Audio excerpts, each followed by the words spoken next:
현재 구간은 롱과 숏 모두 수익을 극대화시킬 수 있는 자리입니다. 주말 내내 거래량이 죽으면서 횡보만 이어졌지만 이건 오히려 큰 움직임이 나오기 직전 나오는 전형적인 흐름이죠. 오늘 영상에서는 이 횡보가 끝나는 순간 어느 쪽으로든 바로 수익으로 연결할 수 있게 숏은 어디까지 먹을지, 그리고 롱 스위칭은 어떤 조건에서 가장 효율적으로 들어갈지 기준을 전부 정리해서 말씀드리겠습니다.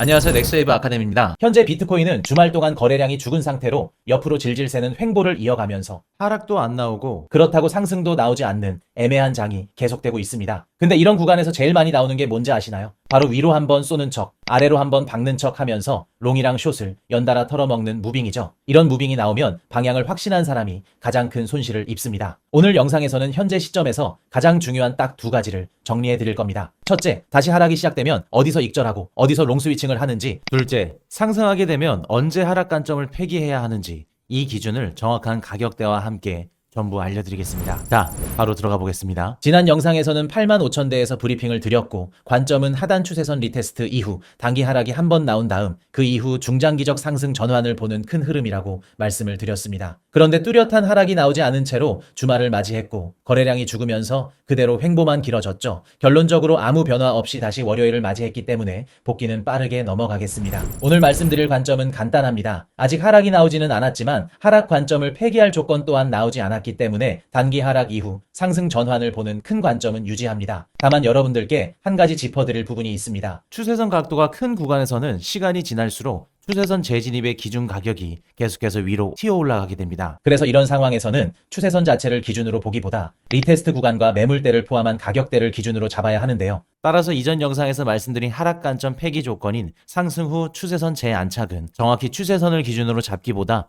대략 89,000달러 초반대를 넘어서 9만 달러 위에서 종가로 안착하는 것을 기준으로 잡는 것이 합리적입니다. 그렇게 된다면 리테스트 하락 관점은 폐기하고 상승 시나리오로 새로 짜야겠죠. 관점 폐기하는 경우에는 실시간으로 저희 카카오톡방과 텔레그램에 우선적으로 브리핑해드릴 예정이니 입장하셔서 꼭 브리핑 받으시길 바라겠습니다. 입장 방법은 영상 정보란과 고정 댓글 확인해주시면 되겠습니다. 반대로 하락이 나온다면 지금까지 계속 말씀드린 세 가지 익절 구간에서 실시간 데이터 확인하면서 분할 익절하고 스위칭 타이밍을 재는 전략은 그대로 가져갑니다. 이 부분은 지난 영상에서 근거까지 상세히 말씀드렸으니까 참고 부탁드립니다. 오늘은 왜 9만 달러 위로 안착하면 상승으로 전환하는지, 그리고 하락하더라도 결국 상승을 보는지에 대한 근거를 세 가지 말씀드리겠습니다. 현재 온체인에서 중요한 기준선 중 하나가 시장 평균 매입 단가인데요. 차트에 보이는 검은색 선은 비트코인 가격이고 보라색 선이 시장의 평균 매입 가격입니다. 보시면 비트코인 가격이 보라색 선 아래로 떨어질 때마다 그게 오래 유지되지 않고 다시 가격을 회복하는 흐름이 보이시죠? 이 레벨이 현재는 약 81,000달러 초반대에 형성돼 있습니다. 이 가격대는 계속 중요하게 언급드린 전저점 8만 달러와도 겹치죠. 그래서 강한 하락이 나와서 전저점을 넘기더라도 결국 크게 넘기지 못하고 결국 반등이 나올 거라고 말씀드린 겁니다. 즉 시장 전체 비용 구조 관점에서 아래쪽에 두꺼운 평균 매입 단가 지지가 깔려 있다는 뜻이고, 지금처럼 횡보가 길어져도 중장기 상승 관점을 완전히 접어야 할 구조는 아니라는 근거가 되죠. 두 번째 근거는 비트코인 손실권 UTXO 비율입니다. UTXO는 쉽게 말해서 블록체인상으로 생성이 되었지만 소비가 되지 않고 남아있는 코인을 뜻합니다. 하지만 비트코인은 잔액의 개념이 있는 코인이 아니기 때문에 사실상 UTXO의 총합이 곧 비트코인의 시가총액이라서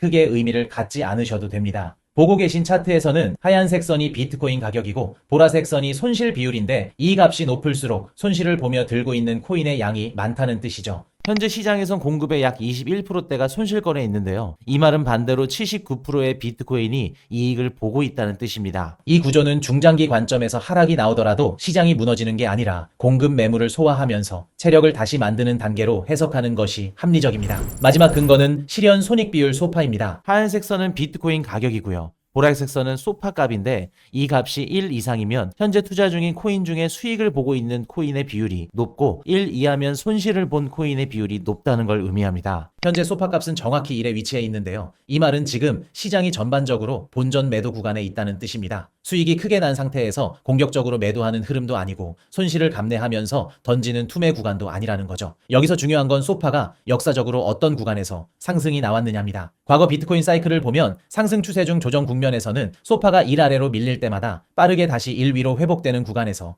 강한 상승이 반복적으로 나왔습니다. 이 구조가 의미하는 건 명확합니다. 단기적으로 가격이 눌리면서 일부 참여자들이 손실 상태로 코인을 이동시키고 그 과정에서 약한 손들이 정리된 뒤 남은 물량 위주로 다시 상승 추세가 이어지는 구조라는 거죠. 지금 소파가 이래서 버티고 있다는 건 아직 이러한 손실 정리 과정이 끝나지 않았다는 뜻이기도 합니다. 그래서 가격이 바로 치고 올라가기보다는 한 번 더 하락이나 눌림이 나오면서 소파가 일 아래로 내려갈 여지가 남아있고 그 구간이 오히려 중장기 상승을 위한 조건을 만들어줄 가능성이 크다고 보고 있는 겁니다. 자, 오늘 내용 정리해보겠습니다. 첫 번째, 지난 영상 이후 차트상 변화가 거의 없기 때문에 관점도 동일합니다. 하락이 아직 안 나왔지만 하락 관점을 폐기할 조건도 아직 없습니다. 두 번째, 관점 폐기 기준은 추세선보다 가격대로 89,000 초반대를 넘어서 9만 달러 위로 안착하는 조건입니다. 세 번째, 반대로 하락이 나온다면 전저점을 기준으로 세 구간에서 분할 익절하면서 스위칭 타이밍을 재는 전략은 그대로 가져갑니다. 지금 시장에서 제일 위험한 건 방향을 맞추는 게 아니라 재미없다고 방심하는 겁니다. 거래량이 죽고 횡보가 길어질수록 시장은 우릴 조급하게 만들어서 포지션을 급하게 잡게 만들고 이후 위아래로 흔들며 모두 죽게 만들죠. 그리고 그 급등락은 보통 이런 횡보가 끝난 직후에 나올 확률이 높기 때문에 급하게 수익을 보려 하지 말고 기다리셔야 장기적으로 계좌를 우상향시키는 트레이더가 되실 수 있습니다. 오늘 영상이 도움되셨다면 구독과 좋아요 부탁드리겠습니다. 지금까지 넥스트 웨이브 아카데미였습니다.